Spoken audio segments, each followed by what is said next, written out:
path in the woods, and at the end of that path is a cabin. And in the basement of that cabin is a princess. You're here to slay her. If you don't, it will be the end of the world. Okay, let's go. To the cabin! You make your way up the short path to the cabin. You'll find the princess within. A warning before you go any further.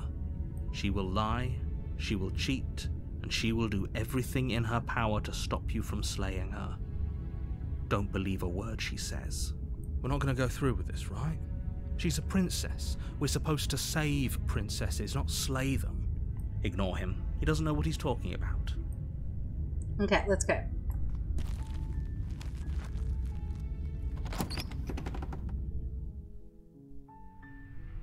The interior of the cabin is almost entirely bare.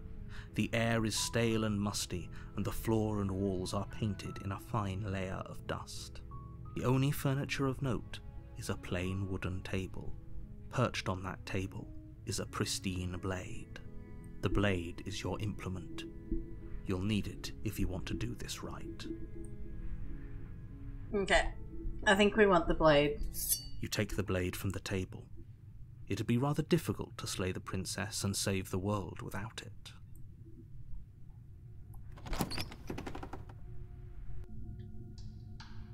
The door to the basement creaks open, revealing a staircase faintly illuminated by an unseen light in the room below. This is an oppressive place. The air feels heavy and damp, a hint of rot filtering from the ancient wood. If the princess really lives here, slaying her is probably doing her a favor. Her voice carries up the stairs. Who's there? She sounds dangerous. It's almost as if she's the one in charge down here. Don't let it fool you. It's all part of the manipulation. Don't be a stranger. It's been so long since I've had any visitors. Come on down. You walk down the stairs and lock eyes with the princess. There's a heavy chain around her wrist, binding her to the far wall of the basement. She's so coldly beautiful. Is she really a threat to the world? Focus on the task at hand. And there you are. Are you here to kill me or something?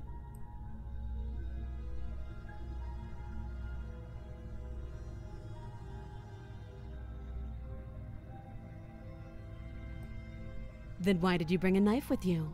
How about you drop it, and then we can chat? She makes a compelling point. What if we just dropped the blade and talked? Look at her. It's not like she's a threat. Don't you dare. It's fine. We can decide what we want to do after we talk to her. Maybe she really is a monster, but killing someone in cold blood isn't very becoming of us. Hey, we're gonna drop it. The blade tumbles out of your trembling hands and drops to the floor with an unceremonious clang. Thank you. Maybe now we can just talk. Against your better judgment, you step forward to speak with the princess face to face, unarmed. We'll be fine. I don't know what you're hoping to accomplish here, but I can assure you there's no reasoning with her. Just make sure you don't forget about the blade on the floor. You're going to need it. So here we are.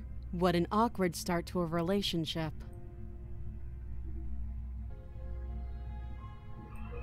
Too long. Note the lack of detail. You can't trust her.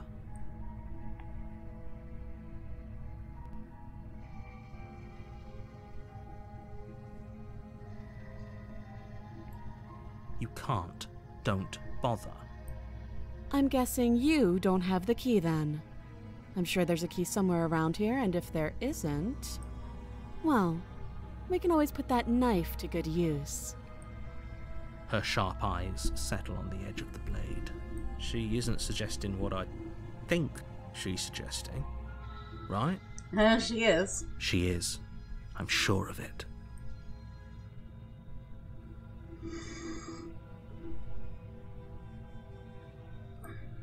Oh, have you decided what to do with me? You know why you're here. Doubt, unfortunately, clouds your thoughts as you attempt to run her through. A moment of distraction and hesitation is all she needed to sidestep your thrust and deliver a catastrophic blow to your jaw. It feels like you've been hit with a sledgehammer. You can feel bone grinding on bone where your jaw has been fractured. Holy shit, that hurts! Though she's unarmed, the shock of that first strike is enough to stagger you, putting you and the princess on somewhat equal footing. Your blade slashes through the air again and again, and her fists connect with your body as many times or more, each impact as heavy as that first bone-crushing hit. We can still turn this around. Are you serious? As internal bleeding sets in, the blade falls from your trembling hands, clattering to the ground uselessly.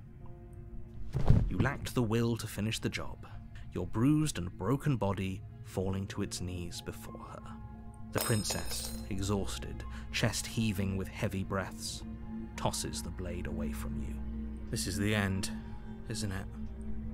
Is this really the best you could do? Look at you. Completely broken.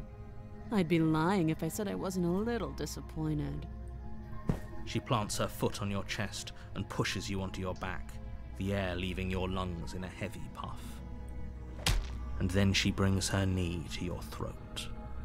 She leans into it with the kind of weight you didn't think her slight frame could possibly possess, shattering your windpipe and leaving you starved for breath.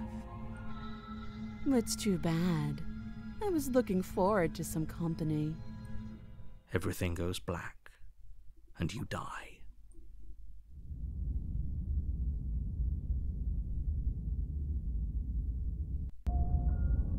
You're on a path in the woods, and at the end of that path is a cabin. And in the basement of that cabin is a princess. You're here to slay her. If you don't, it will be the end of the world.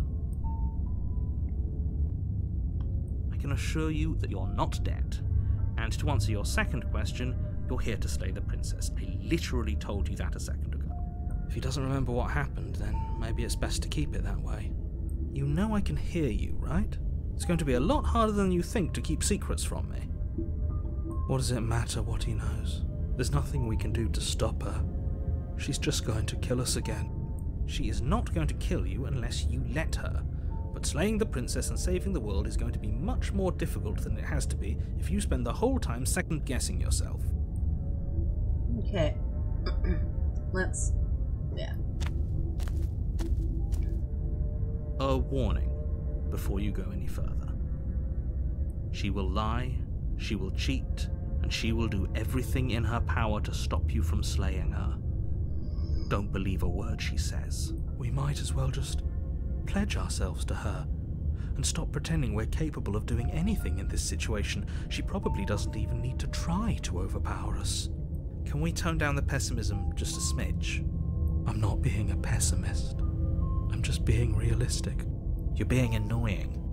Just ignore their bickering, and whatever you do, don't pledge yourself to her. I cannot stress enough how absolutely catastrophic that would be for everyone, yourself included. I agree. If she's wrongfully imprisoned, then we should rescue her, but if he's telling the truth, we shouldn't just hand her the world on a silver platter. Rescue her? Given the stakes of the situation, there isn't really a difference between rescuing her and pledging yourself to her. Either would be terrible. So please try to ignore both of those knuckleheads and focus on saving the world. Let's not make this harder than it has to be. Okay, let's go. If that's what you want, I guess I don't have a say here.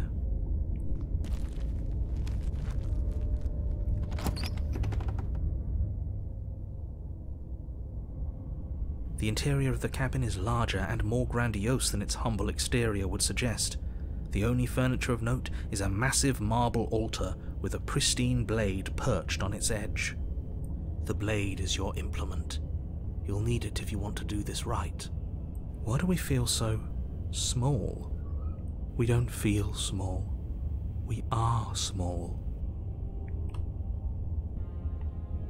That's because there isn't a mirror. There's the altar, the blade sitting on the altar, and the door to the basement. There's nothing else in here. There's definitely a mirror. There isn't. Who cares if there's a mirror? We're all going to die anyway. And I'm sure that if we looked in there, we'd just see something sad and miserable looking back at us. We don't need any reminders of what we are. It would only make things worse. For the last time, you're not going to die unless you let it happen. And luckily for you, there isn't a mirror, so no one needs to worry about confronting a grisly visage any time in the near future. Though, for what it's worth, if there were a mirror, I'm sure that you wouldn't find anything sad or miserable in it looking back at you. You probably look perfectly normal. Probably. Do you not know what we look like? He knows. He just doesn't have the heart to tell us.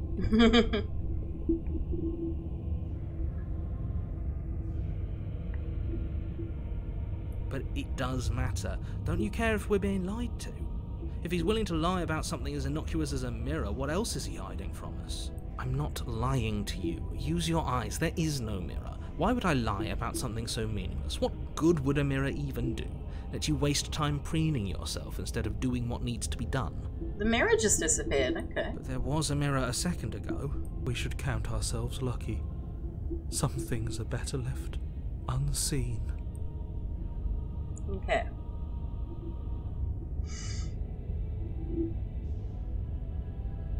No blade this time. Yeah. Maybe she'll be more receptive if we're unarmed. Blade, no blade. It doesn't matter.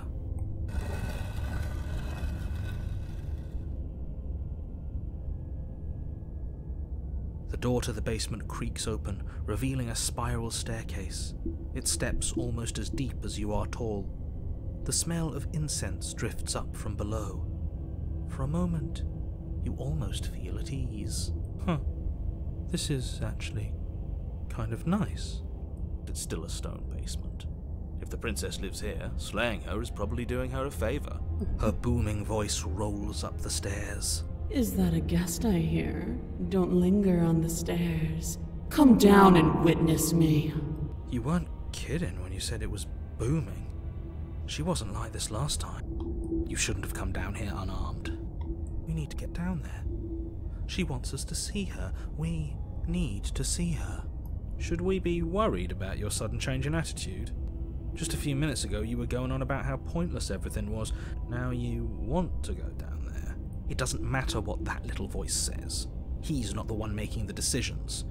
Though if his ramblings get you to the princess, they get you to the princess. Okay, let's go. Making your way down the spiral staircase is a time-consuming and exhausting effort, every step requiring you to clamber over one edge before dropping to the next.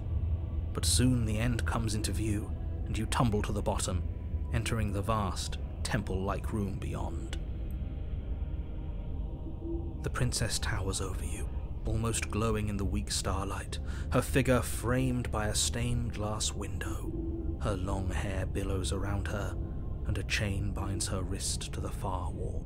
That isn't what she looked like last time. The chain is nothing to her. It might as well be a toy for all the good it would do. I told you it was pointless to resist her.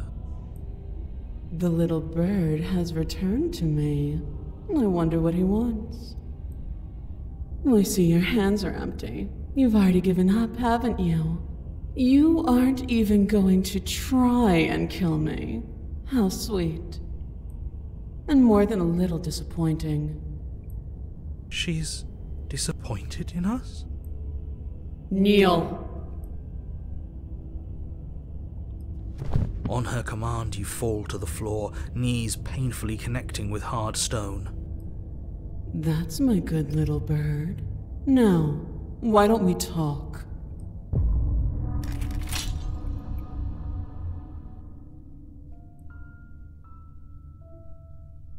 Dumb things on stream. So many dumb things on stream. Something